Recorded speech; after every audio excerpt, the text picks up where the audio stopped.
ارشاد فرمایا مدنی کریم صلی اللہ تعالی علیہ وسلم نے روزہ دار کو دو خوشیاں دنیا میں ملتی ہیں خاص طور سے. ایک افطار کے وقت آپ صلی اللہ علیہ وسلم نے فرمایا جو دعا مانگو وہی ملے. عند افطارہ، افطار کے وقت فرمایا وعند لقاء ربی. دوسری خوشی اللہ تبارک و تعالی سے ملاقات کے وقت یعنی قیامت میں ہوگی. ارشاد فرمایا مدنی کریم صلی اللہ تعالی علیہ وسلم نے بعض آدمی ایسا روزہ رکھتا ہے اس کے روزے کی قبولیت کی دعا آسمان کے فرشتے مانگتے ہیں. بعض آدمی ایسا روزہ رکھتا ہے ادب کا لحاظ کرتا ہے، احترام کا لحاظ کرتا ہے، عظمت کا لحاظ کرتا ہے، رمضان المبارک کی ایک ایک چیز کو پورا کرنے کے لیے ہر وقت کوشاں رہتا ہے. اس کی روزی کے لیے، اس کے روزے کی قبولیت کی بخشش کی دعا کے لیے سمندروں کے جانور دعا مانگتے ہیں. کتنی بڑی بات ہے. السلام علیکم دوستو، قاری حنیف ملتانی صاحب رحمۃ اللہ علیہ کا بیان آپ کی خدمت میں لے کر حاضر ہوا ہوں، جس کا عنوان اور ٹاپک بہت ہی ایموشنل اور خاص کر دینے والا ہے. یقیناً ہماری زندگی میں تبدیلی اور چینجنگ لا دینے والا بیان ہے. بیان بہت ہی امپورٹنٹ اور خاص ہے. یقیناً ہماری زندگی میں تبدیلی اور چینجنگ لا دے گا کہ یہ بیان رمضان کریم کے اوپر بیان بہت ہی ایموشنل اور خاص کر دینے والے چل رہے ہیں. بیان کو توجہ کے ساتھ سنیں، انشاءاللہ بہت فائدہ ہوگا. چلو بیان کو اب شروع کرتے ہیں اور ہم بھی آپ کے ساتھ مل کر سنتے ہیں اور آپ بھی ہمارے ساتھ بیان کو مکمل سنیے. چلو دوستو مل کر سنتے ہیں.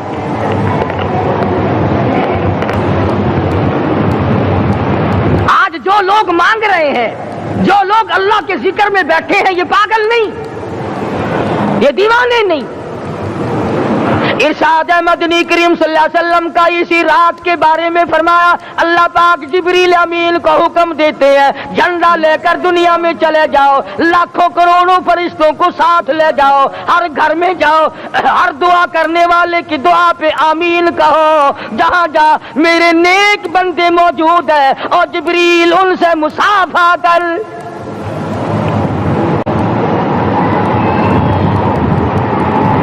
قسم کا آدمی آج بھی محروم ہے، مرد بھی عورتیں بھی کان کھول کر سن لیں.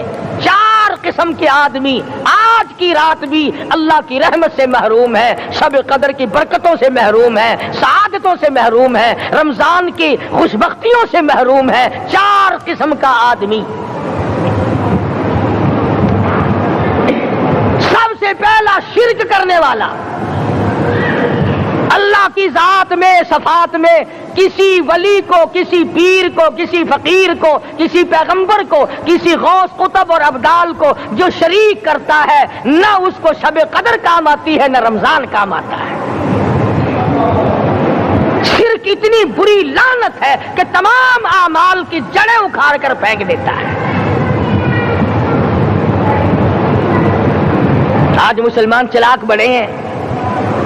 اگر ہندو پتھر کا بت بنا کر پوجے تو وہ تو کافر ہے، اور مسلمان قبر بنا کر پوج لیں تو وہ پکا مومن ہے.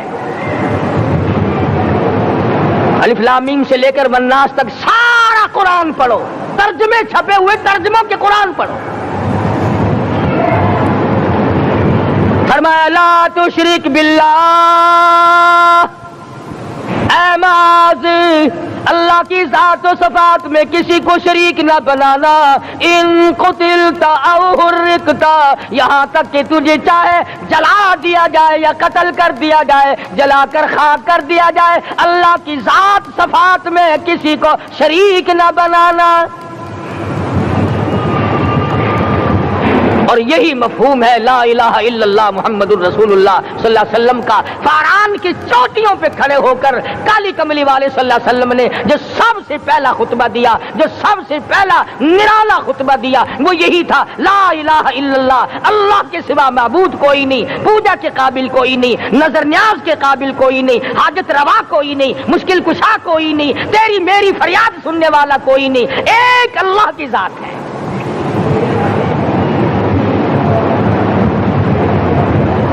آج تو لوگ درختوں کی پوجا الگ کرتے ہیں، پانی کی پوجا الگ کرتے ہیں، قبروں کی پوجا الگ کرتے ہیں، اور پھر مومن کے مومن ہیں۔ تو 4 قسم کے آدمی اس رات میں بھی اللہ کی رحمت سے محروم ہے۔ سب سے پہلا شرک کرنے والا،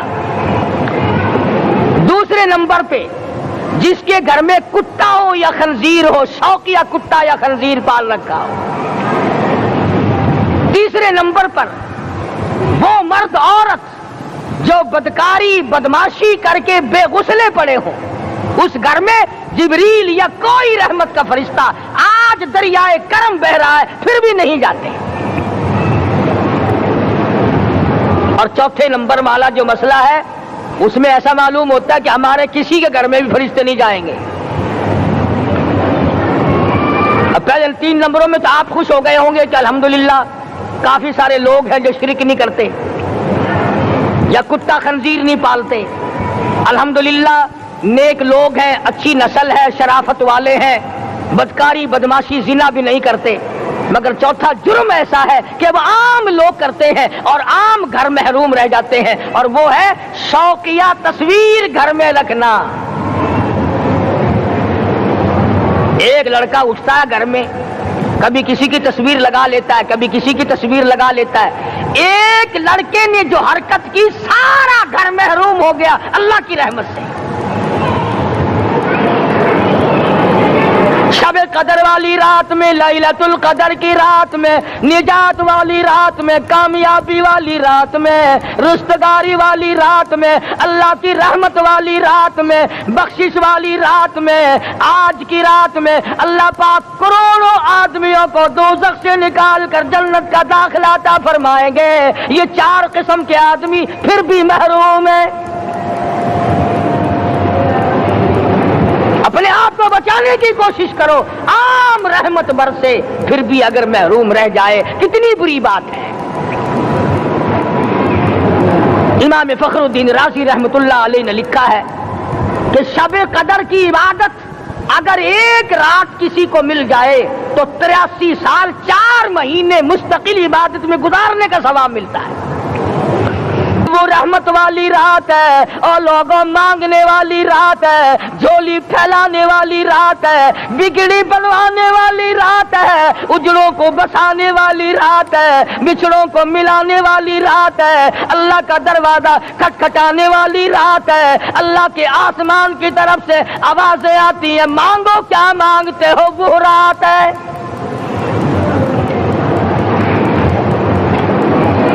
اب نبی کریم صلی اللہ علیہ وسلم کی زبان مبارک پر اگر کوئی یقین نہ کرے تو اس کا کیا علاج ہے؟ صحابہ کرام کو تمام چیزوں پہ یقین تھا، اس لیے قرآن نے ان کی گواہی دی، اذ جاؤکم من فوقکم ومن اسفل منکم واذ زاغت الابصار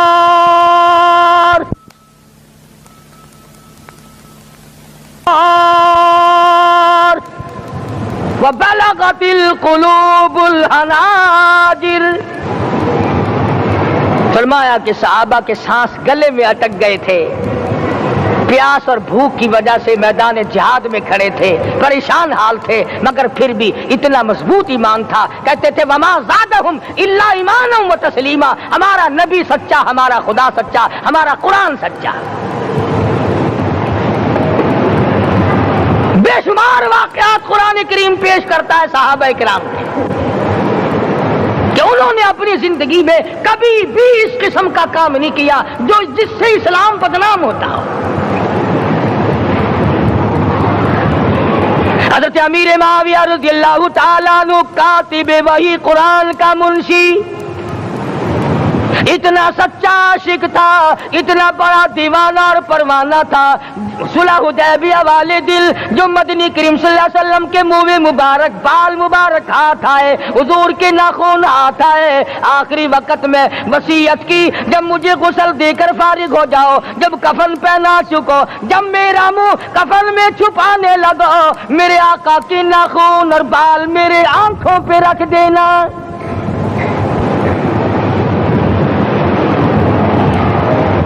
اس قدر جذبہ تھا ان حضرات میں۔ اور نماز کبھی کسی صحابی نے قضا نہیں کی۔ آج کا مسلمان تو کسی معاملے میں بھی نہیں لڑتا۔ حضور صلی اللہ علیہ وسلم نے مقروض میت کی نماز جنازہ کبھی نہیں پڑھائی۔ آج جس نے کسی کا قرضہ دینا ہو وہ پرواہ ہی نہیں کرتا، نہ موت سے ڈرتا ہے، نہ قبر سے ڈرتا ہے، نہ حشر سے ڈرتا ہے، نہ اللہ کے عذاب سے ڈرتا ہے۔ جب بھی کوئی مر جاتا حضور اکرم صلی اللہ علیہ وسلم تشریف لاتے، پہلے پوچھتے اس کے ذمے کسی کا قرضہ تو نہیں، یا کوئی ضامن بنتا، اور یا خود حضور صلی اللہ علیہ وسلم فرماتے کہ میں قرضہ ادا کروں گا، پھر آپ جنازے کی نماز پڑھایا کرتے تھے۔ اتنے بڑے جذبے کے مالک تھے صحابہ اکرام کہ انہوں نے کسی موڑ پہ بھی حضور صلی اللہ علیہ وسلم کو یوں خالی نہ چھوڑا، تنہا نہ چھوڑا، آپ کے ساتھ نہ چھوڑا، قرآن کریم کے حکموں کی کبھی بھی خلاف ورزی نہ کی۔ یہی وجہ تھی کہ اللہ پاک نے ان کو پوری دنیا کا مالک بنایا۔ کابل سے لے کر طرابلس تک کا علاقہ صحابہ کرام نے تمہیں فتح کر کے دیا، اور ظالم مسلمانوں آج صحابہ نے جو علاقے تمہیں فتح کر کے دیے تھے آج وہاں کفر دندنا رہا ہے۔ تم نے کفر کے جھنڈے لہرائے، تم نے کفر کے حوالے کیا مسلمانوں، اور پھر تان صحابہ پہ کرتے ہو۔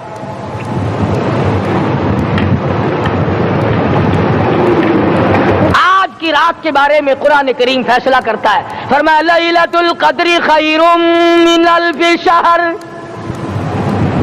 1000 مہینوں سے بہتر ایک رات عطا ہو گئی۔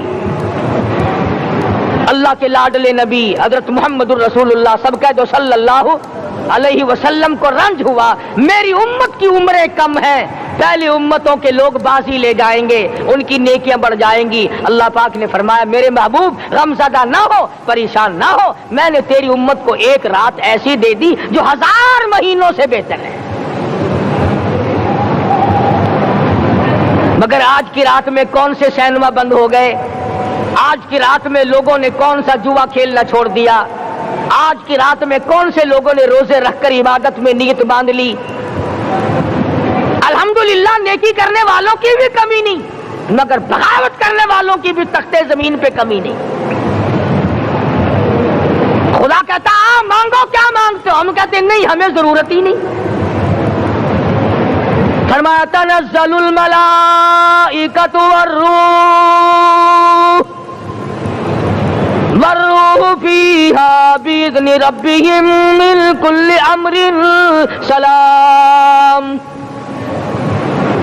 جبریل آسمان سے آئے، کروڑوں لاکھوں فرشتے آئے، عرش عظیم کو چھوڑ کر فرشتے تیری عبادت کو دیکھنے آئے، بیت المعمور کی عبادت کو چھوڑ کر فرشتے تیری دعا پہ آمین کہنے آئے، تو سویا ہوا ہے۔ ایک ہی فکر ہے کہ مجھے عید کے لیے جوتے لانے ہیں، کپڑے سلوانے ہیں، فلاں چیز کرنی، اور یہ فکر نہیں کہ ایسا نہ ہو اگر رمضان میں میری نجات نہ ہوئی تو میں مارا جاؤں گا۔ اس کی ذات بڑی بے نیاز ہے، وہ جب کسی کو نوازتا ہے تو یوں ہی نوازتا ہے۔ اللہ اکبر۔ ساری ساری رات رونے والے لوگ، فرمایا والذین یبیتون لربہم سجدا وقیاما، وہ لوگ کامیاب ہیں جن کی راتیں سجدوں میں بیت گئی۔